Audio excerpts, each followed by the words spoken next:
रुचिर चौहान। सो बच्चों, आज हम यहाँ पर करने वाले हैं temperature conversion between Celsius, kelvin and Fahrenheit scale. Okay, यहाँ पे हम कन्वर्जन टेक्निक समझेंगे, यहाँ पर कैसे करना है कन्वर्जन। ठीक है, यहाँ पे एक ट्रिक बताऊंगा मैं आपको और इजीली आप कन्वर्ट कर पाओगे सेल्सियस से केल्विन में, या केल्विन से सेल्सियस में, या सेल्सियस से फ़ारेनहाइट में, या केल्विन से फ़ारेनहाइट में आप इजीली कर पाओगे।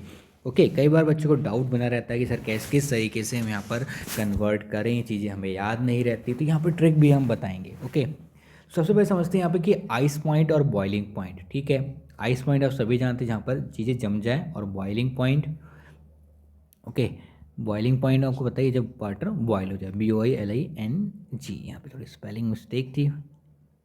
ठीक है, बॉइलिंग पॉइंट। ओके, अब यहाँ पे से समझते हैं। देखिए, तो यहाँ पर क्या है, सेल्सियस स्केल के लिए मैंने दे दिया आइस पॉइंट और बॉइलिंग पॉइंट। आइस पॉइंट कितना होता है इसके लिए, सेल्सियस के 0 डिग्री, और बॉइलिंग पॉइंट क्या होता है 100 डिग्री सेल्सियस। कैल्विन के लिए क्या होता है, आइस पॉइंट 273.15 कैल्विन, और बॉइलिंग पॉइंट कितना होता है 373.15 कैल्विन। ओके, फ़ारेनहाइट के लिए क्या होता है 32 डिग्री फ़ारेनहाइट, और बॉइलिंग पॉइंट क्या होता है उसका 212 डिग्री फ़ारेनहाइट। तो ये स्केल दे दिया गया है। नीचे वाले जो हैं आप देख सकते हैं सारे के सारे क्या आइस पॉइंट सभी के लिए, चाहे वो सेल्सियस हो, केल्विन हो, चाहे फ़ारेनहाइट। इसी तरीके से बॉइलिंग पॉइंट अपर लिमिट में दे रखे हैं, चाहे वो सेल्सियस, केल्विन या फ़ारेनहाइट मिल सकते हैं। 100 डिग्री सेल्सियस, 373.15 एंड 212। ठीक है, ये दे रखा है। अब यहाँ पे समझते हैं कि किस तरीके से आप यहाँ पर कन्वर्ट कर सकते हो। ठीक है, तो यहाँ पे पहले फॉर्मूला लिख लीजिए यहाँ पर। ठीक है, मैं थोड़ा सा इस चेंज कर देता हूँ कलर्स का। देखिए यहाँ पे क्या है, फॉर्मूला क्या है आपका, आप जो रीडिंग लोगे वो रीडिंग, ठीक है, minus ice point divide by steam point minus ice point is equal to क्या होता है, constant, is equal to constant. अब देखिए यहाँ पे क्या, ये फॉर्मूला आपको याद रखना है। अब देखिए यहाँ पे क्या है, रीडिंग मतलब यहाँ पे जो टेम्परेचर लोगे आप जिस स्केल पे भी ले रहे हो। ठीक है, जैसे आप मान लीजिए सेल्सियस स्केल के लिए बात करते हैं, मान लीजिए आप सेल्सियस स्केल की बात करें तो टेम्परेचर इन सेल्सियस, जो भी आप रीडिंग ले रहे हो, टेम्परेचर आपको जो भी बता रहे हो, टेम्परेचर इन सेल्सियस मान लें 23 डिग्री सेल्सियस, जो भी टेम्परेचर ले रहे हो, माइनस आइस पॉइंट। ठीक है, थोड़ा सा छोटा लिख लेते हैं यहाँ पर इसको, क्योंकि पूरा फॉर्मूला लिखना है हमें यहाँ पे। ठीक है, अब यहाँ पे देखते हैं, देखिए रीडिंग क्या है, हम सिर्फ सेल्सियस स्केल की बात करें तो TC minus ice point. Ice point Celsius scale का कितना होता है, अभी देखा आइस पॉइंट सेल्सियस का कितना होता है 0, ये 0, माइनस स्टीम पॉइंट क्या होता है, या बॉइलिंग पॉइंट भी आप कह सकते हो, बॉइलिंग पॉइंट इसे कह सकते हो आप इसको, स्टीम पॉइंट या बॉइलिंग पॉइंट भी आप इसको कह सकते हो। स्टीम पॉइंट मैंने यहाँ लिख दिया, आप चाहो तो यहाँ पे बॉइलिंग पॉइंट भी लिख सकते हो, या आप यहाँ पे स्टीम पॉइंट, दोनों बात एक ही है।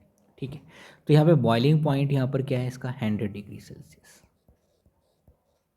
ठीक है, डिग्री अभी ना लगाएं यहाँ पर।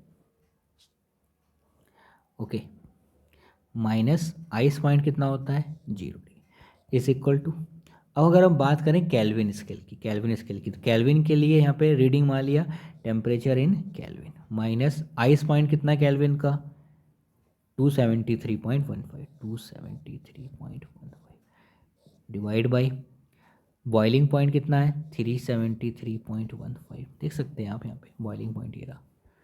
ओके, माइनस आइस पॉइंट क्या है 273.15 इज इक्वल टू, क्योंकि ये सारी वैल्यू कांस्टेंट आनी है इसलिए मैं पूरा रेशियो क्या ले रहा हूँ, सभी का इक्वल ले रहा हूँ। ओके, अब फ़ारेनहाइट की बात कर लेते हैं, temperature in Fahrenheit minus ice point कितना है इसका 32, यहाँ देख सकते हो आइस पॉइंट कितना है, यहाँ पे देख सकते हो आइस पॉइंट कितना है 32, और इसी तरीके से इसका बॉइलिंग पॉइंट कितना है। ठीक है, बॉइलिंग पॉइंट आप देख सकते हो 212, तो 212 माइनस आइस पॉइंट कितना है 32, आइस पॉइंट कितना है 32। ठीक है, इसको चाहो तो थोड़ा सॉल्व कर लेते हैं, तो TC divide by 100 is equal to TK minus 273.15 divide by, ये सब्ट्रैक्ट करोगे तो ये 100 आ जाएगा, is equal to TF minus 32 divide by, ये आ जाएगा करीब करीब 180। अब देखिए यहाँ पे, अब एक ही रिलेशन आ गया आपका। ठीक है, ये मैं दिखा देता हूँ आपको, ये रिलेशन पूरा निकल के आपका आ गया। अब यहाँ पर बस आपको वैल्यू पुट करनी है, ठीक है। कोई भी आपको दो में कन्वर्जन बता रहा है तो आपको क्या उठाना है यहाँ पर कि टेम्परेचर इन सेल्सियस और केल्विन में आपको चेंज करना है, ठीक है। तो अब ये वाला उठा लीजिए फॉर्मूला, कुछ नहीं है दिक्कत यहाँ पे, T C upon 100 is equal to T K minus 273.15 divide by 100।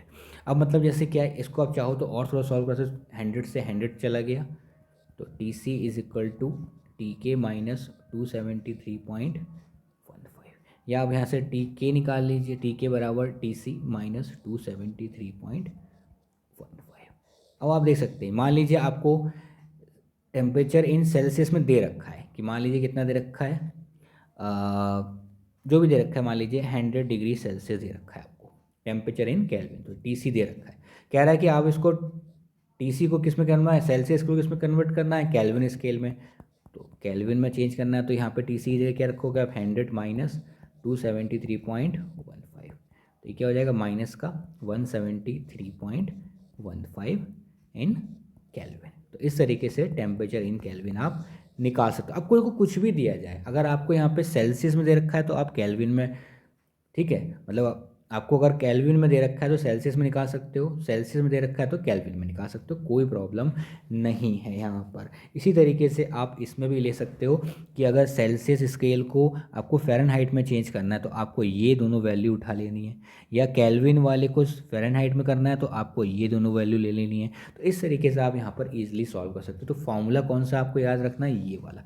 जिन दोनों को, दो स्केल को भी आपस में कन्वर्ट करना, उन दोनों को आपको उठा लेना यहाँ पर, चाहे आप इन दोनों को ले लीजिए, अगर इन दोनों में कन्वर्जन करना है, अगर इन दोनों में करना है तो आपको इसमें कर लेना, ठीक है। तो इसलिए आप इजीली आप यहाँ पर किसी को भी किसी से भी कन्वर्ट कर सकते हो, बस आपको ये फॉर्मूला याद रखना है और ईजिली आप यहाँ पर सॉल्व कर सकते हो।